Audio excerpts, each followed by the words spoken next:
the room that changed how billionaires travel. At first, it looked like just another luxury suite. Spacious, quiet, perfectly controlled. But behind one closed door, the rules of elite travel were rewritten.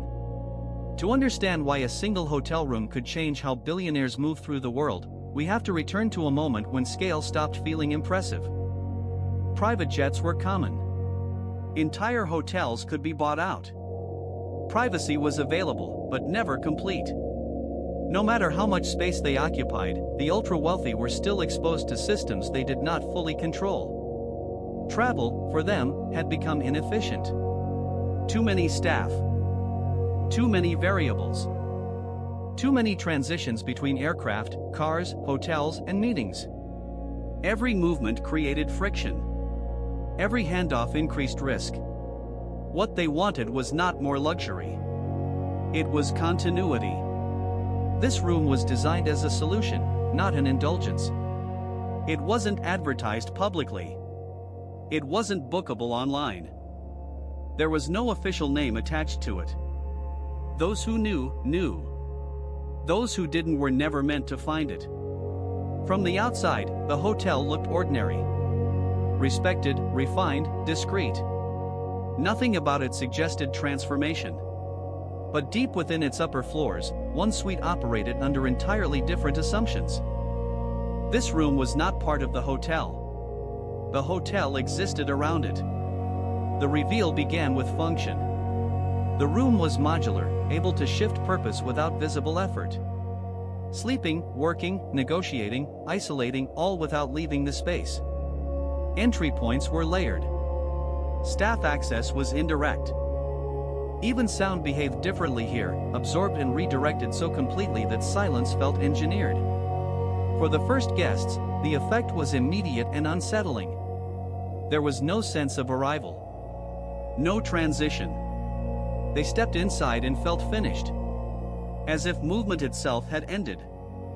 For people accustomed to constant relocation, this felt unnatural. Then addictive. This room eliminated the need to go anywhere else. And once that need disappeared, everything about travel began to change. As word spread quietly among a very small circle, the room's purpose evolved. It was no longer just a place to stay. It became a node. A fixed point in a constantly moving life. Those who used it began planning entire trips around access to this single space. The reveal deepened through behavior. Guests arrived carrying less. Shorter itineraries. Fewer meetings scheduled elsewhere. What once required movement across cities now happened behind one door. Advisors flew in and out while the principal remained still. The room absorbed the chaos of coordination and returned only outcomes. What made this possible was not size, but integration. Systems were embedded invisibly. Climate, lighting, security, communication, all tuned to respond without instruction. The room anticipated needs before they were articulated. There were no switches to learn. No interfaces to master. Control existed, but it never asked to be touched. For the first time, billionaires experienced travel without transition. No jet lag. No disorientation. No recalibration period. The room maintained a consistent internal rhythm regardless of geography. Step outside, and the city felt external. Step back in, and the world receded instantly. This created a strange psychological effect. Guests began measuring locations not by culture or opportunity, but by proximity to this room. Cities blurred together. What mattered was whether the room was accessible. Everything else became temporary scenery. But this level of containment introduced tension. When movement disappears, so does perspective. Some guests extended stays far longer than planned. Others returned repeatedly, choosing familiarity over novelty. The room was efficient, but efficiency can narrow experience. Staff noticed subtle changes. Guests spent more time inside. Windows remained closed. Meals arrived quietly and left untouched for longer stretches. The room had succeeded too well at insulating its occupants from the outside world. The buildup intensified as one question surfaced repeatedly, unspoken but heavy. If you no longer need to move, what happens to curiosity? The room had redefined travel. But it was about to confront what that redefinition cost. The conflict surfaced not through dissatisfaction, but through stillness. Guests had everything they needed. And that was the problem. Without movement, time flattened. Days felt efficient, productive, complete. But also interchangeable. The room removed friction so completely that decision-making narrowed. Guests stopped exploring cities. They canceled external meetings.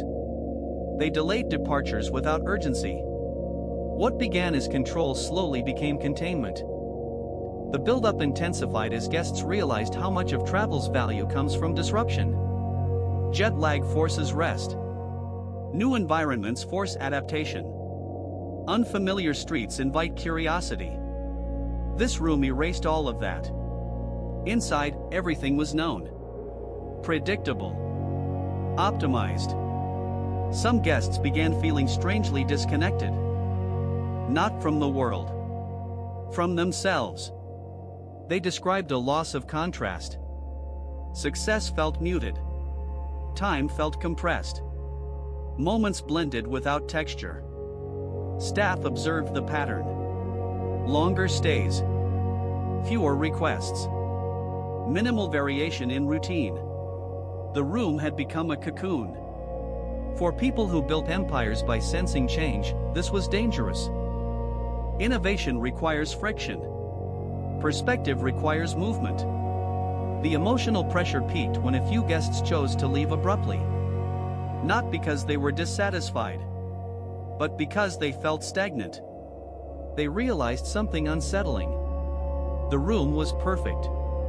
And perfection was narrowing their world. The climax was approaching. Not a failure of design, but a reckoning with what efficiency removes. The room had changed how billionaires travel. Now it was forcing them to ask why they travel at all. The climax arrived quietly, the way insight usually does. Guests did not reject the room. They redefined how to use it. The realization was simple and unsettling. Stillness is powerful. But only in contrast. The most experienced travelers adjusted first. They stopped extending stays indefinitely. They treated the room as an anchor, not a destination. A place to return to, not disappear into. The room's true value emerged in this balance. It was not meant to replace movement. It was meant to stabilize it. Used briefly, it sharpened focus. Decisions clarified. Fatigue dissolved. Used too long, it dulled curiosity. The room had never promised transformation. It promised continuity. And continuity, when uninterrupted, becomes invisible. The resolution reshaped elite travel again. Billionaires began designing journeys around rhythm. Movement for disruption. Stillness for integration. This room became the pause between chapters. Not the chapter itself. Hotels around the world copied its features. Integrated systems. Invisible control. Seamless containment. But they missed the lesson. The room did not matter because it was perfect. It mattered because it revealed the cost of perfection. In the end, travel is not about comfort alone. It is about contrast. And contrast requires leaving. Sometimes the smallest shift in perspective becomes the beginning of a new future.